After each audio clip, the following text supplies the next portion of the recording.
And so this was the team that I saw from the beginning. As soon as I talked to Matt about it, I knew that it was something that I could not do and do as well as they did by myself. And that was the biggest concern about taking this series over. For Cow Pie Classic and for Dirty 30 and for a lot of races, the gravel series has been a great thing for those races. And like John talked about, being able to impact the communities. And so to take something away that has been vital to those races' growth, it would be the exact opposite of what anybody would want. And so trying to make sure that we do a good job and get in the right people, and I think that we do have the right people.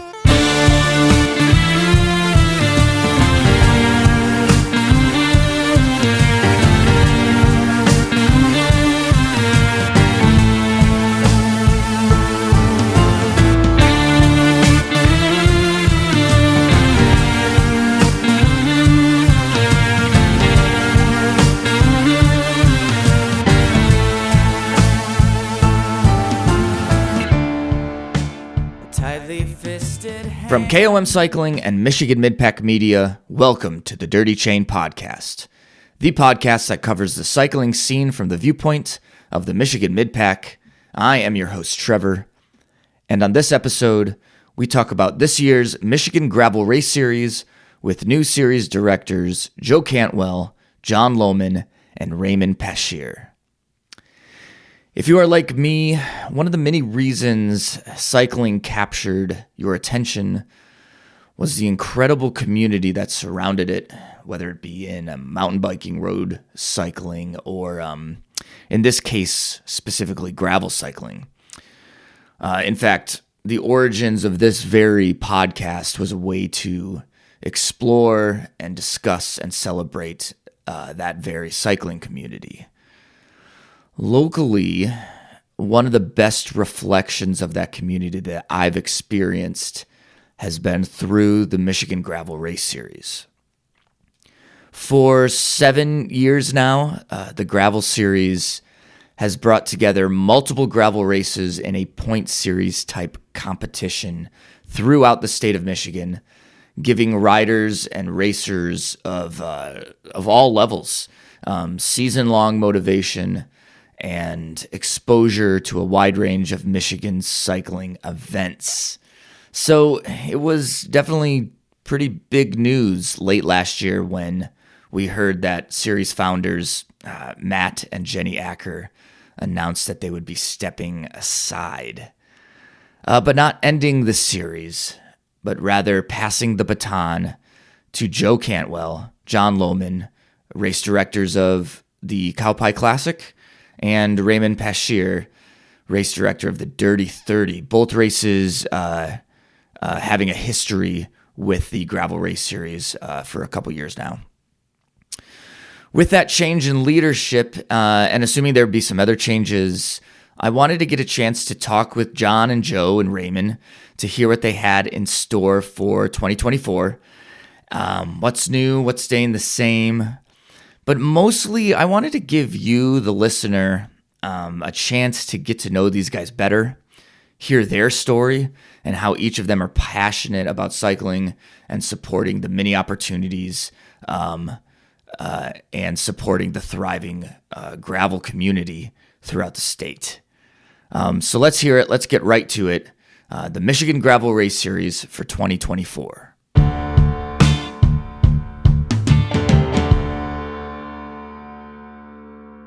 Gentlemen, thank you for your patience as I work through some technical issues, but we are here in Ionia. Joe, at your gym, Summit, what's the full title? Summit Personal Training, Reach Your Peak. All right. We're here at Summit Personal Training, a very cold afternoon, snowy, single digits, but I think our mind, at least mine, is on a long, dry, warm gravel road. We're here to talk about the Michigan Gravel Race Series and lots of new things. We have Joe, John, and Raymond here. Before we really dive into all of this, all three of you have a history within the Michigan gravel scene. And why don't we just kind of introduce each other? So why don't we go around? Joe, you want to start? And then we can, after that, kind of talk more about the Michigan Gravel Race Series. Yeah, that sounds great. Yeah, it's kind of hard to know where to start when you just talk about something that you've been doing for a long time. But the freedom machine that the bike is when you're young, and just riding around and exploring on gravel roads. And I just started racing like 6 or 7 years ago, and I didn't turn back once I started. I had a lot of fun with it as soon as I started. But for me, no matter kind of what I've got going on, being able to get out on my bike has always been kind of a great release. And then started the Cowpie Classic. This will be our 6th year. 6 years already? Yeah, that's crazy. Wild.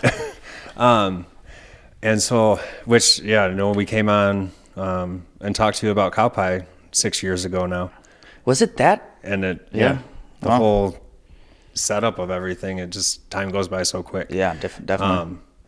And so, coming into this year, having, being co-director with the Gravel Race Series, honestly, it's just all a little overwhelming.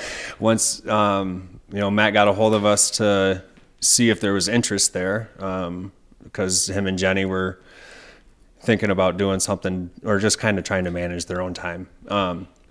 And you think back over the past little bit, and you're like, am I really the right person to kind of go after this and keep it the same that it has been? Because what the Gravel Series has done for gravel racing in Michigan, and then comparing it to other gravel race series across the country, is huge.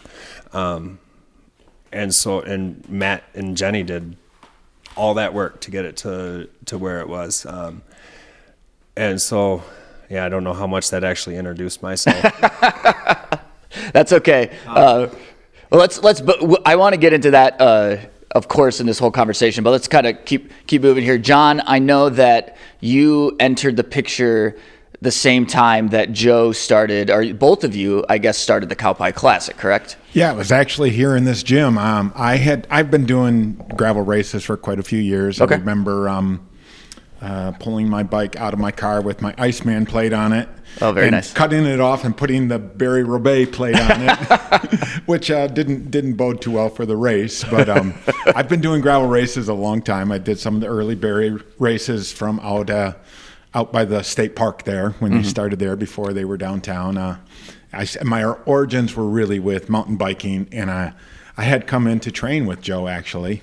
And Joe had just promoted a 5K race. And I said, I always think Ionia would be a great place for a gravel race. And he took the ball and ran with it. And I helped him with that. It's a privilege to be able to be a part of that race and to see it grow. But that's really Joe's work at stake there. I fell in love with gravel racing because if you look at any of my results, you'll see I'm not the fastest guy out there. There is a John Looman in Holland, Michigan, that is very fast. Sometimes I like to claim his times, but and I've gotten a few of his medals in the mail. But I'm not that fast. But I just love the camaraderie. I've made friends through the gravel racing scene. It just has a different feeling. It's just a real special feeling. The people are there they're so friendly, and they're out to not just race, but many of them to ride their bike. On the Cowpie, we have a rider who takes pictures the whole time, and you think it's a race, and then he puts up his race report, and it'll have 150 pictures of barns and sloths and everything else. And I think that's cool. That's what makes gravel racing really fun to me, is the camaraderie. And when you come into a small community like Saranac or Ionia, a race in this community makes a big difference to the community. The farm that was the first farm that we rode through was a farm that I hunt on. And in talking to the owners of the farm, Doug and Amanda Powell, they talk about how it used to be they never saw bikes going past their farm. And now, once spring hits, there are gravel bikes riding past their farm, and we know they're riding the cow pie course and getting ready for the cow pie. And that's just really exciting to see. And all the money that can bring into a community like Ionia is really important. So that's really why I love the gravel racing scene. I love the people and what it can do for the communities. Yeah, that's fantastic. And speaking of communities, you mentioned Saranac. Raymond, you've been running the Dirty 30 out of Saranac for quite a few years now. How many years has it been going on? I think this year's 2024 is going to be the seventh year. Seventh year, okay. We're going to have that, yeah. And I started when I moved to Michigan after college. I started mountain biking a lot, so that's kind of how I started. My biking was mountain biking Yankee Springs and Fort Custer with a bunch of friends. I also competed in a lot of triathlons, and then eventually got into timing races. So I started off timing triathlons, running races, not very many gravel races, but when I started timing gravel races, it was a little bit of a different scene. Riders are a lot more laid back than triathletes sometimes. So really enjoyed that scene. I got to know some other gravel riders and wanted to start a race that was pretty close to Grand Rapids, so I found some good gravel roads near Saranac, and just kind of started that. Started off small, 16 miles, 30 miles. That was before I got any exposure to the series. I'd seen the value in being part of the series, so there was a lot of work that I put into producing a quality race because it has high requirements. So eventually I was let into the series with Matt and Jenny Acker, and then I saw some great growth with the Dirty 30. Last year, first year we had almost 100 riders. Last year, in 2023, we had about 800. Yeah, so it's been some great growth. Yeah, I feel like with both of your races, it seems like it's been pretty quick growth.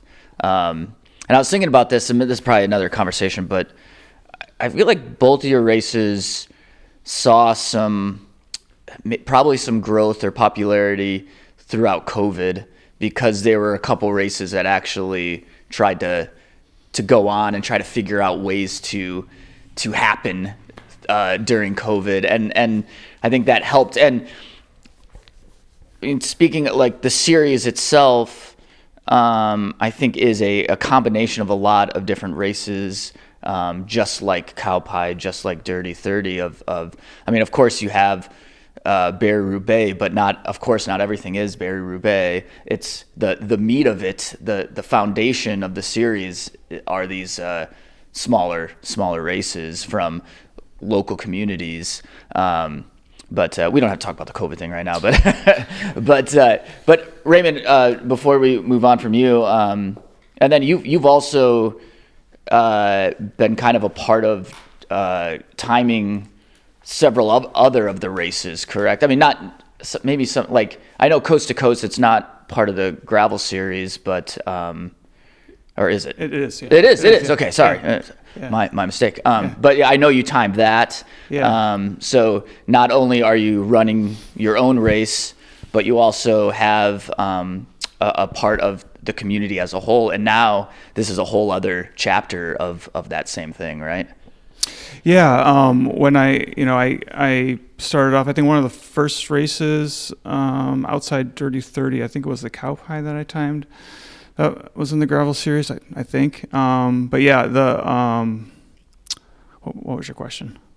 It's just I see.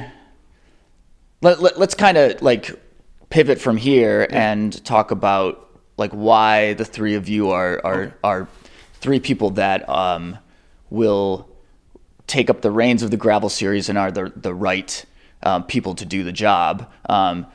We've established that you've been a part of the series already. and that you've put together races in the past. And then Ray, I was just saying, and also outside of just a single race, Raymond, you've been kind of part of the series as a whole, timing different races. And I'm sure a lot of people, whether they know it or not, have come across you at the tail end of a race, or at least looking up their times. But yeah, I think when I first, Joe, let's go back to late last year, and I think that's kind of, you said, yeah, this is you were telling me the news of the fact that you're going to take over the gravel series, and that's a big news. I mean, it's big news. And initially when I thought about it, I'm like, they're big shoes to fill. It's a lot of organization, of course, and of course you have the personalities of Matt and Jenny that kind of help everything along as well. But I knew it would definitely be big shoes. I think since you told me about that, I don't know if you mentioned that John was going to be on board, and then now that Raymond's on board, and then now it seems like more of a team effort for the three of you, which makes a lot of sense.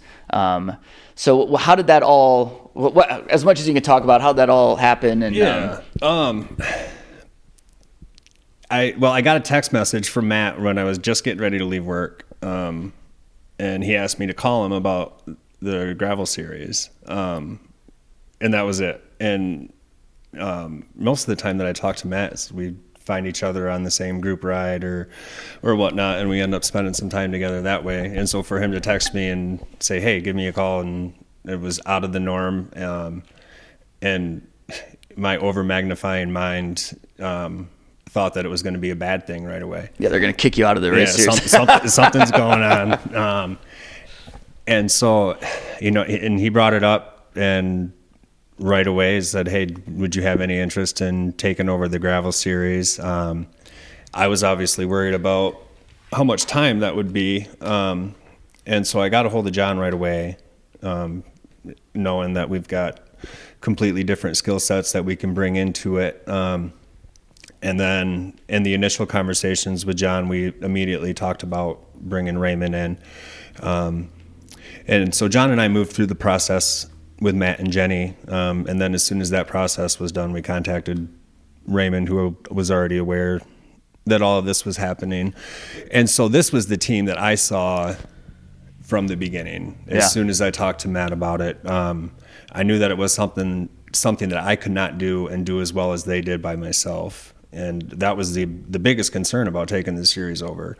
For Cowpie Classic and for Dirty 30 and for a lot of races, the gravel series has been a great thing for those races. And like John talked about, being able to impact the communities. And so to take something away that has been vital to those races' growth, it would be the exact opposite of what anybody would want.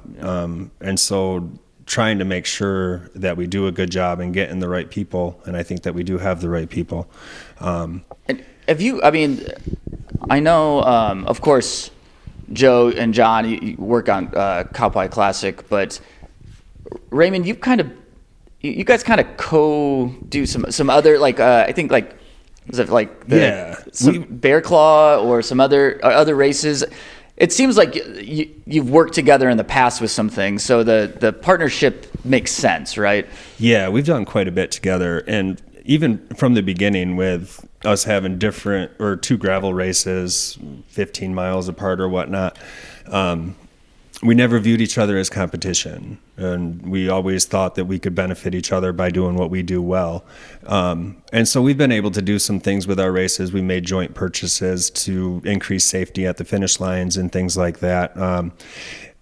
And so that cooperativeness that we have always had, and because we work well together, we work on a gravel grinder, Maple River gravel chiller, together, and then we were doing a mountain bike race in Cadillac, but that was just another one of those things that you have to weigh out how much time that you have and where you're focusing your efforts at.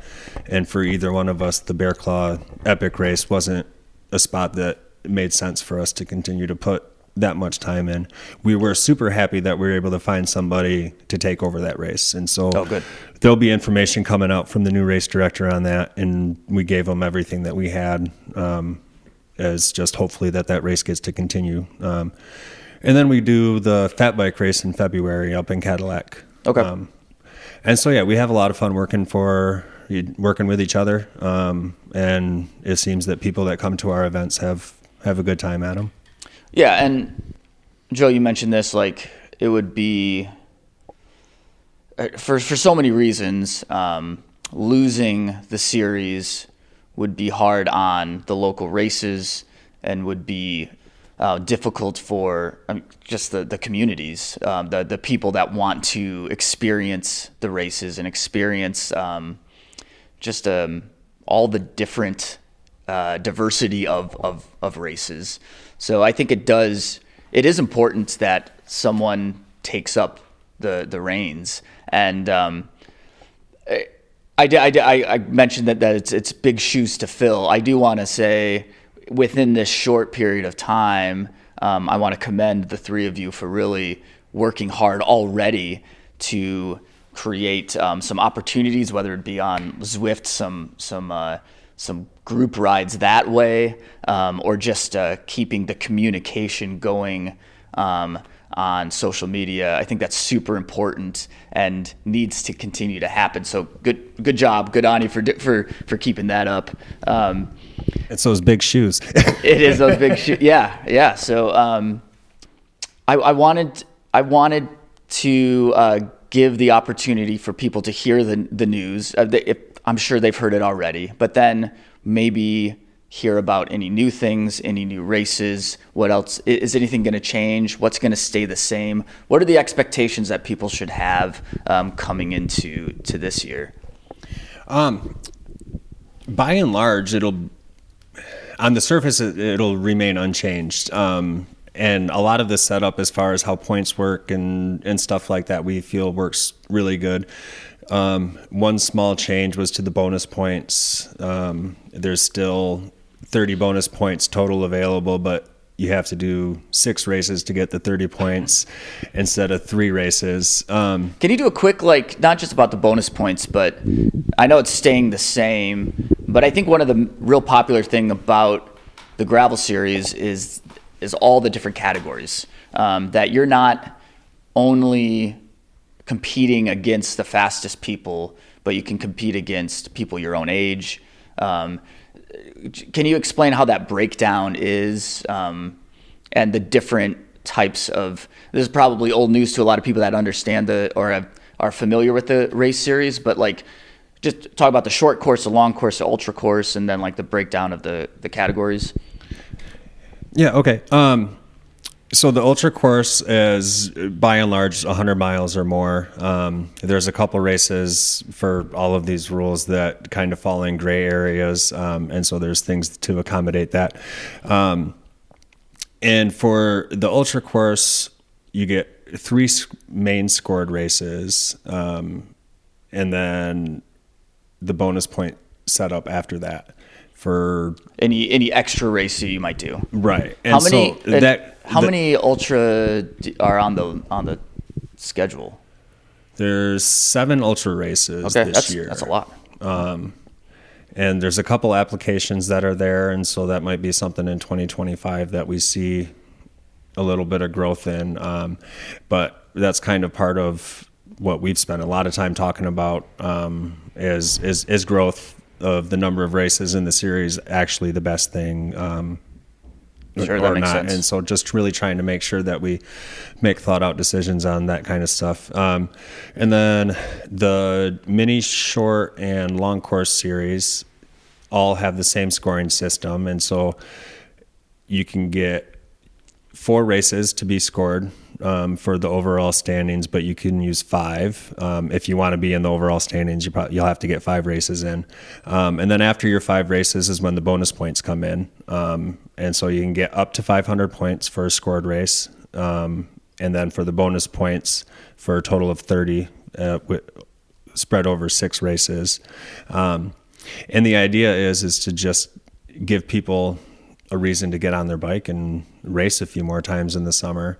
If somebody comes in and does 1 or 2 races and really enjoys their experience, we want to kind of create a setting where they want to go do some more of that.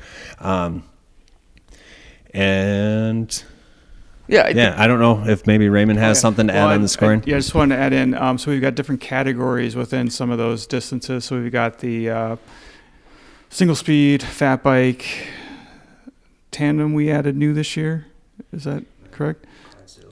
Yeah, but then we got Clydesdale Athena, and Clydesdale is a category, I think if you're 220 or above, and then Athena is for the females. What's that weight? 165? I want to say 165, but double check that before. Yeah, so that allows, if you've got a different bike, if you've got a fat bike, you can race against other fat bikers, which makes it a little more fair and fun. And then there's age group categories as well, right? And we're expanding age categories quite a bit. And that was kind of part of, we needed Raymond to be able to do this.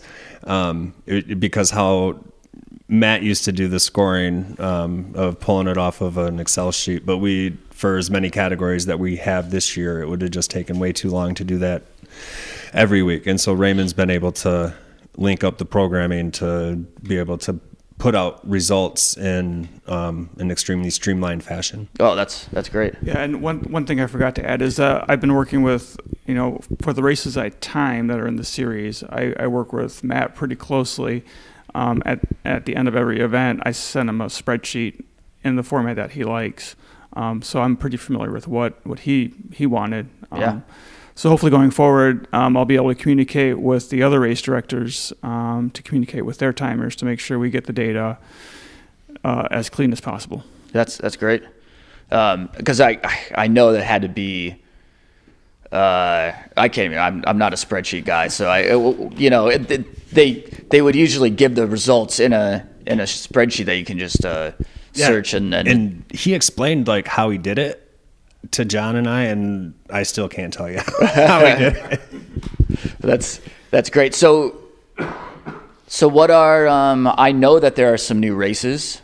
Can we talk about what new opportunities there are? I mean, Joe, you mentioned this. I think one of the great things about the series is it gives that little extra push or motivation to get out and experience new races, and maybe get out to a race that you weren't.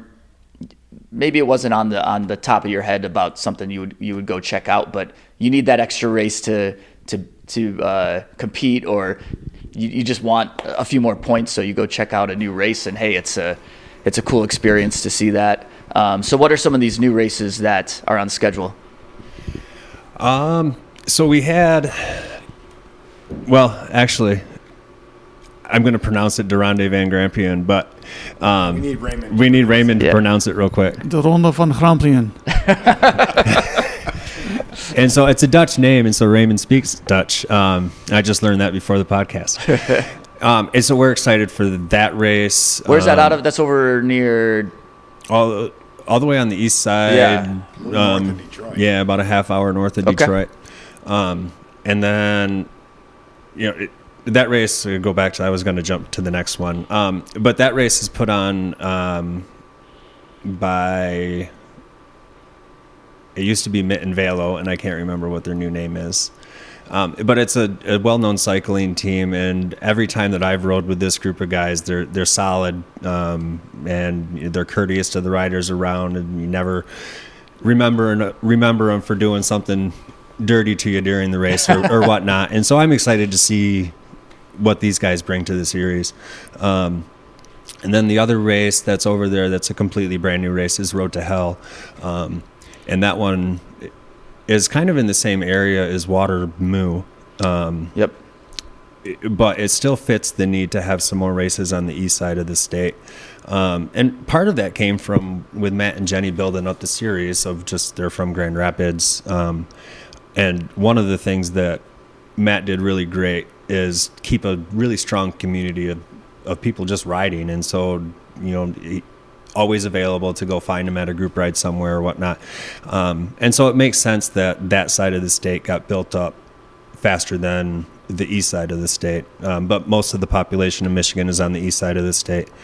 And so we want to see growth over there. And we got a lot of positive feedback from the races that we did add in. And the goal is the same thing that we talked about. If somebody can drive 1 to 2 hours to go to 3 races, then they might be willing to drive 2 to 3 hours to go to those extra 2 races.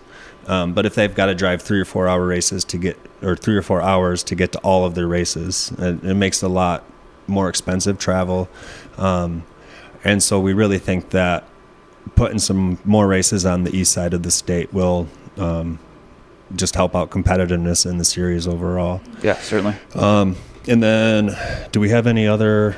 I was just going to say and we love having these new races come in, and Joe's a pretty good stickler for this. It's not about the number of races. I mean, we want to see that grow, and we want to see some geographic dispersion with that. But we want good quality races, race promoters who know what they're doing, put on a safe, good quality race, and that's just as important to us. Yeah, John, I think this was kind of talked about earlier with the safety aspect, and I know there's probably an expectation, and I would hope there's an expectation that most of the races in the series, safety is a number one priority. Well organized is a number one priority. So it's good that they are vetted, and they have been previously vetted, and I'm sure you guys, the three of you being involved in your own races, have a criteria that you are trying to set for yourselves, and then you want to make sure and set for these new races coming in. And I think that's, you mentioned about the east side. I think it's great to have, a diverse, as diverse of an area of races to pull from. I mean, I know that if everything was in the UP, this wouldn't really be. But the fact that there is something that is in the UP or that, then is Moran part of it this year? Yes. Okay. Yeah, so I mean, I know a couple years ago the 166 was the end of the race, kind of like the final. Even though it wasn't the final race, maybe it was the final of the series or something. And so I think it got a lot of people up there to experience that race that maybe wouldn't have been up there, if that wasn't the case. But very cool. So the two, are those the only 2 new ones for this year? Those are the only 2 completely new races. There's and I would have to look to see which races all added in the mini series, but that's another area that we were really encouraging race directors to add in races for the mini series. And it kind of like what John talked about of trying to be something for every rider that's out there. And we feel like we can provide a benefit and a positive experience for every rider that's out there. The whole range of and so Jesse Seaman last year won just about everything that he could win, and he rides over 300 miles a week, and that's more than I ride per week, even in my busiest weeks. And not everybody has that kind of time, and not everybody is going to be that competitive when they show up to a race. But there's a lot of people that work full-time jobs and have families and all of that kind of stuff, and they can only get on their bike for maybe 30 miles a week. But it's still fun. We still want them to come out and have a good time. But in my mind, that's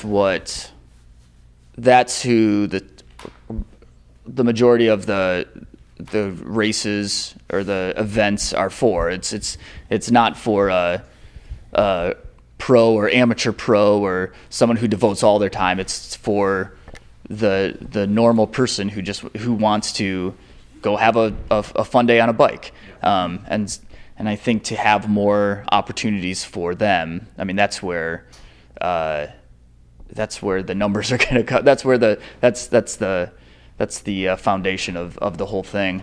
How has been the communication with the other race directors? Because it's not just the three of you now, when it's a whole series and and different race directors and a lot of different people in that sense. How's the communication been with them on this exchange here? For the most part, I think it's been pretty good. And when it hasn't been pretty good, it's not even really anything that I would like put on a race director. But so we started emailing hot and heavy, like early November, maybe end of October time frame. And so races that aren't used to kind of like kicking up their stuff, maybe a little early. And so we had to kind of personally reach out to a couple people that had fall races of like, hey, you need to check your race email, kind of thing. But once we got all of that stuff taken care of, everybody's been great. It's been a good time. Cool. And I think it helps that between the three of us, there's a relationship with most of those race directors. Good. You know, we know them from previous races, and again, it helps that you're already part of the community, part of the gravel race series and the gravel scene. That you're not just three no-name people that came in from Ohio to put this on. Very cool. I mean, is there anything else that's new for the series that you are looking forward to? And if not, that's okay. Do you want to maybe mention like the mileage for the mini? I don't know if that's important. Is the mini new? Is that a new thing, or the mini series was started last year? Okay.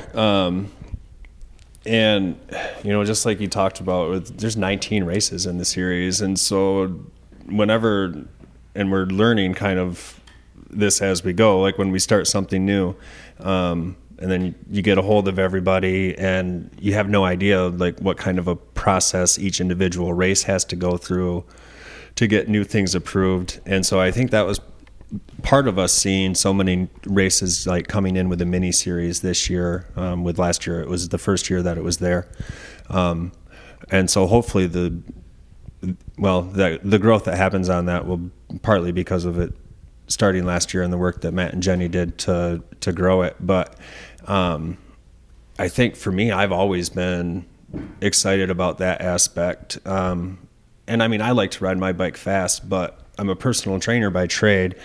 And so what I really get excited about is people finding something like that they can latch onto and make some good personal changes in their life. And if you have fun while you're exercising out there on a bike, then the chances of you going out and exercising again.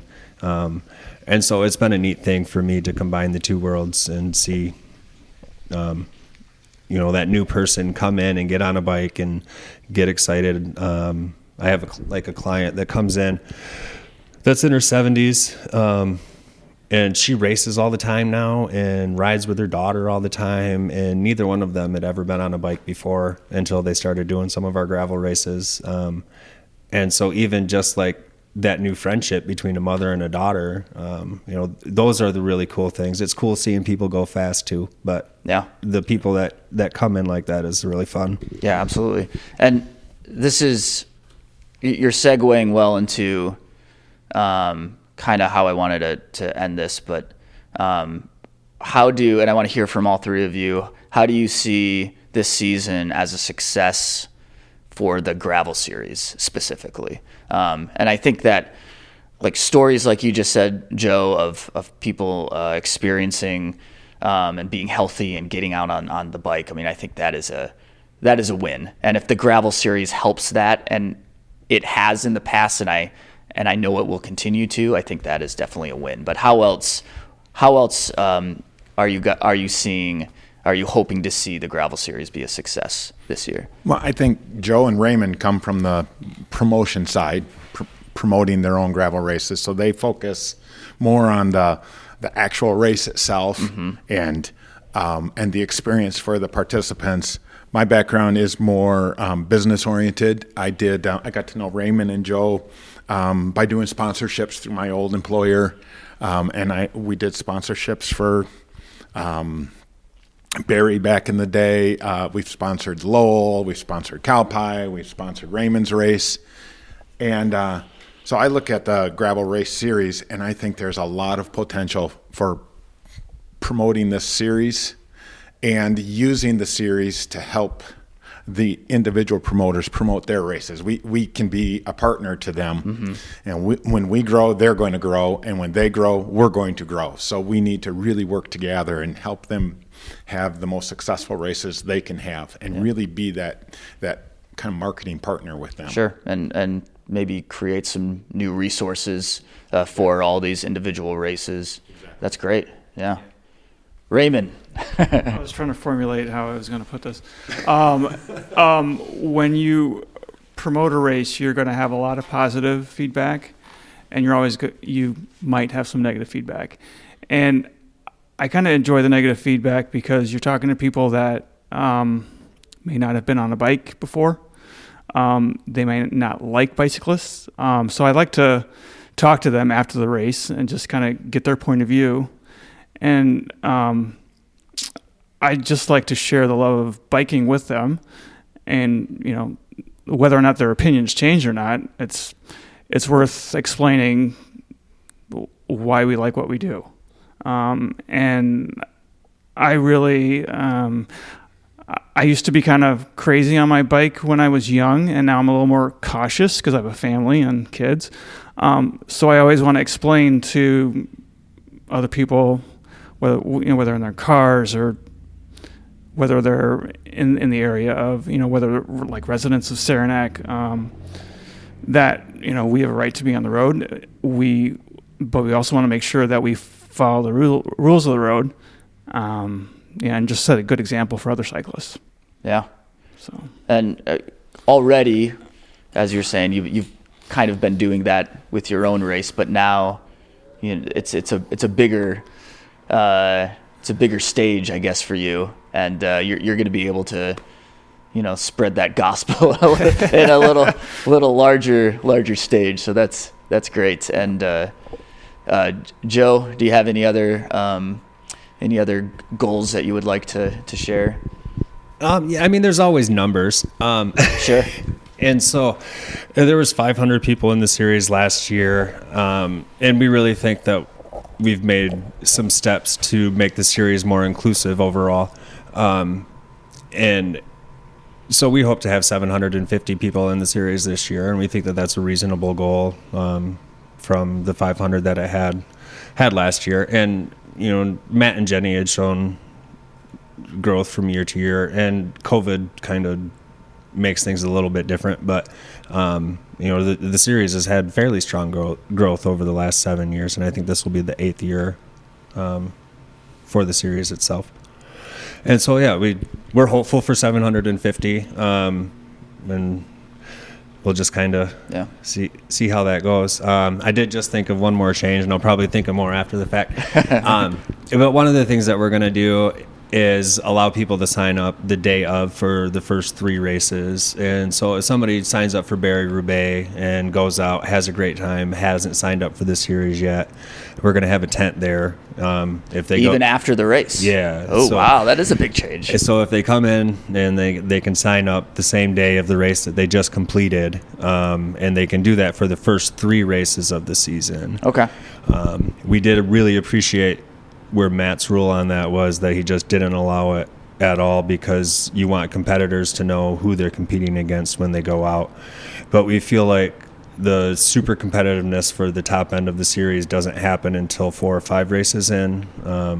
And so we hope that we can do that. And I don't think that's necessarily, I understand the previous rule as well, but it could be someone going out at the Dirty 30 in April, and saying, I thought this was going to be my only race, but this was a blast. I want to do more of these. How can I be a part of something? And then maybe it's the experience of one of the races that gets them to to join, and I think that's smart. And you segued well again into this. Hopefully, this episode will come out before the registration opens, right? Because it is the, I don't know, what is it, the 16th today or something, 15th today? Sure. Yes. Yeah, it doesn't matter. But is it the 20th where registration opens? Yeah, registration opens January 20th at Saturday? 8 a.m. Yep. Saturday, okay. And hopefully this will come out maybe the day before or a couple days before. And is it just still on, is it Bike Reg? And is that how it was before? Yeah, so we have bikereg.com/Michigan Gravel Race Series. But we really encourage people to go to our website first because it has all the rules and details and race schedule and things like that. And that's MichiganGravelRaceSeries.com. Okay. Pricing, you want to talk about pricing at all? Or? Yeah. We raised pricing from $12 to $15. And before this, and now I'll say it the other way, I always said that the Michigan Gravel Race Series was the best $12 that you can spend in cycling. And now it's the best $15 that you can spend in cycling. But Matt hadn't raised the price. It's been $12 since it started. Yeah. And so realistically, things just cost a little bit more. But it's not just going to be a price increase, too. We are going to try to increase the rider experience over the course of it. And then we do have an increment price change right before the first race of the season. It goes from $15 to $20 to join. So there's a little benefit to join now. Yeah, a little bit benefit to join early. And then also we've worked it out with 14 different races to give a discount code to everybody in the Gravel Series. And so as soon as you sign up for the Gravel Series, you're going to get discount codes that give you all of your money plus more back. Oh, wow. Yeah, that's the idea of working with the race promoters to have both of us be successful. So now when you register for the Gravel Race Series, you'll get codes for 14 or 15 different races and get $5, $6, whatever off on that race entry.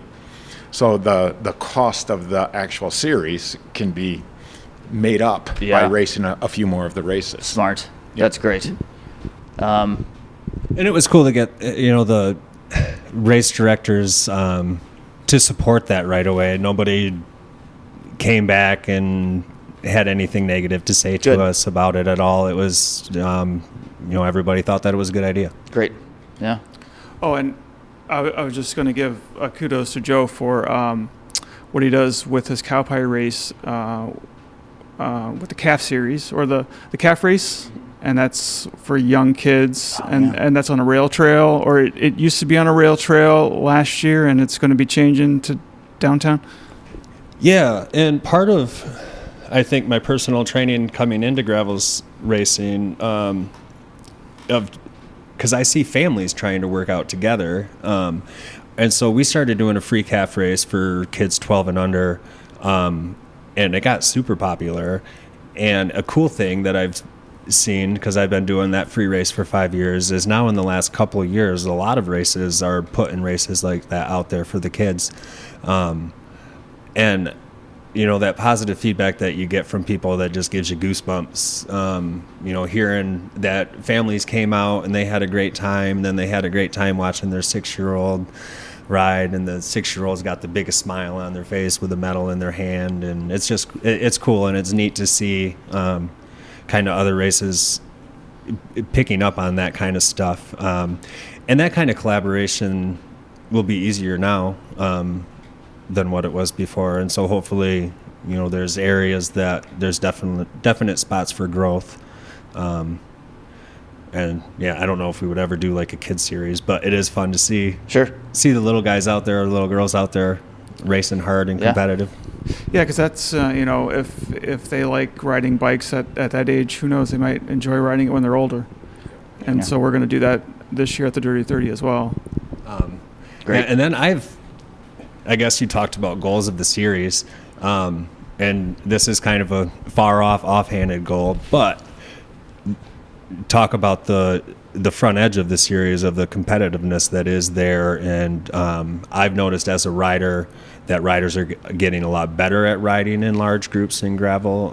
I feel safer in the front peloton now than what I did 5 years ago, because I feel like the people there are kind of racing that way. So yeah, the side goal is at some point in time, there's going to be a kid that comes out of Michigan that's going to be on the USA cycling team, and they're going to cut their teeth racing against the front edge of the gravel series. Sure. Yeah, absolutely. Communities build from the grassroots and then continue to grow and grow and grow, and absolutely. And that kind of stuff doesn't happen because Matt's in charge or Joe's in charge or John's in charge. That kind of stuff happens because you have a whole community of race directors that really care about promoting their sport. And without that, then we wouldn't be in the situation that we are. And so that cooperation, I think, has been important to get to this point, and it's going to be important to move forward. Yeah. I'd say your chances are pretty good with it coming out of Michigan, because I think we can sit here and say we are so blessed to live in Michigan with a cycling scene. Races like the Iceman, which are second to none, Barry-Roubaix, the largest gravel race in the country, and all this thriving race scene. I think most states are envious of what we've got going on here in Michigan, and that's, for me, that's what makes me really excited. I feel really privileged to be able to be a part of such a cool racing scene as what we have here in Michigan. Yeah. Well, let's keep it going. Yeah. Gentlemen. I got to throw out a quick shout out before I close. My brother's a huge fan. Every time that he comes down, he's like, you got to tell Trevor to do more podcasts. And so he's going to be super excited that there's another podcast out. But I feel like I can do some pretty physically hard things, but when it comes to mental toughness, my brother is where it's at. And that guy triple crowned in 1 year last year and didn't tell anybody. Oh, in the same calendar year. Yeah. That's impressive. And I ran cross country and track in college, and so I've always kind of done cardio. But he bought me my first bike because he wanted to ride bikes with me. And nice. That's how I got started. And yeah, my brother's always been a great example of how to go and have fun on a bike. That's cool. It's great. Had to get that in there. Well, congratulations on this new endeavor for the three of you. I look forward to a thriving gravel race series this year. And best of luck on that. Best of luck on your individual races as well. And yeah, thank you for explaining a little bit of the new things to look forward to, and then kind of talking about your own background and what people can expect for this year for the gravel series. And again, congratulations, guys. Thank you so much. Yeah. Thanks, Trevor. The Dirty Chain Podcast is a Michigan Midpack Media production in partnership with KOM Cycling, the source for your bike accessories and necessities. Connect with us on Instagram and Facebook at Dirty Chain Podcast. Email dirtychainpodcast@gmail.com. If you are enjoying the podcast, please leave us a rating and review on whatever platform you use to listen. Audio editing and original music by myself, Trevor Gibney. A huge thank you to Joe and John and Raymond for joining me on this episode and talking all about Michigan Gravel Race Series. And thank you all for listening to the Dirty Chain Podcast. And as always, keep your chain clean, but get your chain dirty. We will see you in the midpack. You are